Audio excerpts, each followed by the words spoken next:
নমস্কার বন্ধুরা, বাঙালি রান্না বান্নাতে সবাইকে আমন্ত্রণ।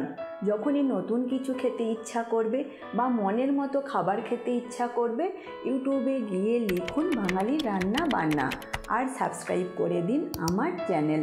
আর আমার রেসিপির আপডেট সবার আগে পেতে বেল নোটিফিকেশানটা অন করে দিন। তাহলে চলুন দেখে নেওয়া যাক আজ আমি কী রেসিপি নিয়ে আসলাম। আজ আমি মুগ ডাল আর পটল দিয়ে খুবই মজাদার এক রেসিপি শেয়ার করব। এটা আপনারা চাইলে ভাত ও রুটি দিয়ে পরিবেশন করতে পারেন। তাহলে দেরি না করে দেখে নিন মজাদার এই পটলের রেসিপি আমি কিভাবে বানিয়ে থাকি।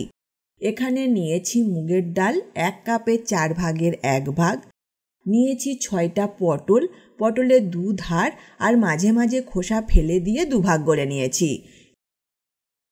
আর নিয়েছি 4 পিস আলু। আলুর টুকরোগুলো বড় রেখেছি, তবে আপনারা চাইলে ছোট করে কেটেও রান্নাতে ব্যবহার করতে পারেন। রেসিপি বানানোর জন্য কড়াই বসিয়ে দিয়েছি। প্রথমে একটা ভাজা মশলা বানিয়ে নেব, তাই এতে নিচ্ছি 1 টুকরো দারচিনি, 2টো এলাচ, 2টো লবঙ্গ, 1টা শুকনো লঙ্কা আর দেব গোটা জিরে 1 চামচের 4 ভাগের 1 ভাগ। এখন তেল না দিয়েই সব গোটা মশলা ভেজে নেব। গোটা মশলা ভেজে নিয়েছি, তবে খেয়াল রাখতে হবে গোটা মশলা যেন খুব বেশি পুড়ে না যায়। এখন এই ভাজা মশলা নামিয়ে নেব আর একটু ঠান্ডা হলে গুঁড়ো করে নেব।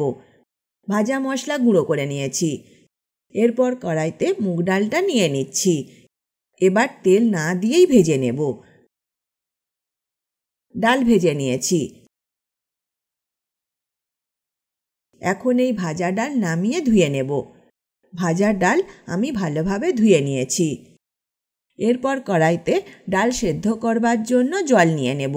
একটু বেশি করেই জল নিচ্ছি। জল গরম হলে ভাজা ধোয়া মুগ ডালটা দিয়ে দেব। এখন ডাল ভালোভাবে ফুটিয়ে নেব। ডাল ফুটে উঠেছে। ডালের ওপরে জলের মধ্যে যে সাদা ফেনার মতো ভাসছে তা যতটা পারবো তুলে ফেলে দেব। এবার এর মধ্যে আলু দিয়ে দিচ্ছি। আমি যেহেতু বড় বড় করে আলু কেটেছি তাই এখন দিলাম। আপনারা যদি আলু ছোট ছোট করে কাটেন তখন পটল আর আলু একসাথে দিলেই হবে। আর দেব পরিমাণ মতো নুন। সব উপকরণ নাড়াচাড়া করে নেব। এবার এটা ঢাকা দিয়ে হতে দেব 10 মিনিট, তবে মাঝারি আঁচে। 10 মিনিট পর ফিরে আসলাম। ডাল আর আলু প্রায় সেদ্ধ এসেছে। এবার এর মধ্যে পটল দিয়ে দেব টমেটো। এখানে একটা টমেটোর অর্ধেককে 4 টুকরো করে নিয়েছি। আর দেব 2টো কাঁচা লঙ্কা চেরা। সব উপকরণ নাড়াচাড়া করে নেব। আবার এটা ঢাকা দিয়ে হতে দেব 10 মিনিট, তবে মাঝারি আঁচে। 10 মিনিট পর ফিরে আসলাম। সব উপকরণ নাড়াচাড়া করে নেব। দেখে নিন পটল ঠিকঠাক সেদ্ধ হয়েছে কিনা। এখন এর মধ্যে সামান্য হলুদ গুঁড়ো দিয়ে দিচ্ছি। দেব খুবই সামান্য চিনি, তবে রান্নাতে যদি চিনি অপছন্দ করেন তখন চিনি নাও দিতে পারেন। সব উপকরণ নাড়াচাড়া করে নেব। এখন এই সব উপকরণ নামিয়ে নেব আর কড়াইয়ের মধ্যে ডাল লেগে থাকলে সেটা ধুয়েও নিয়ে নেব। আবার কড়াই বসিয়ে দিয়েছি। এখন এর মধ্যে একটু সর্ষের তেল দিয়ে দিচ্ছি। তেলের মধ্যে একটা তেজপাতা 2 ভাগ করে দিয়ে দেব।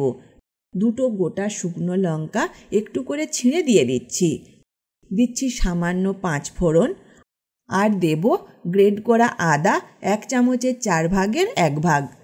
এখন এই সব উপকরণ নাড়াচাড়া করে নেব যাতে আদার কাঁচা গন্ধটা চলে যায়। এবার এর মধ্যে ডাল দিয়ে দিচ্ছি।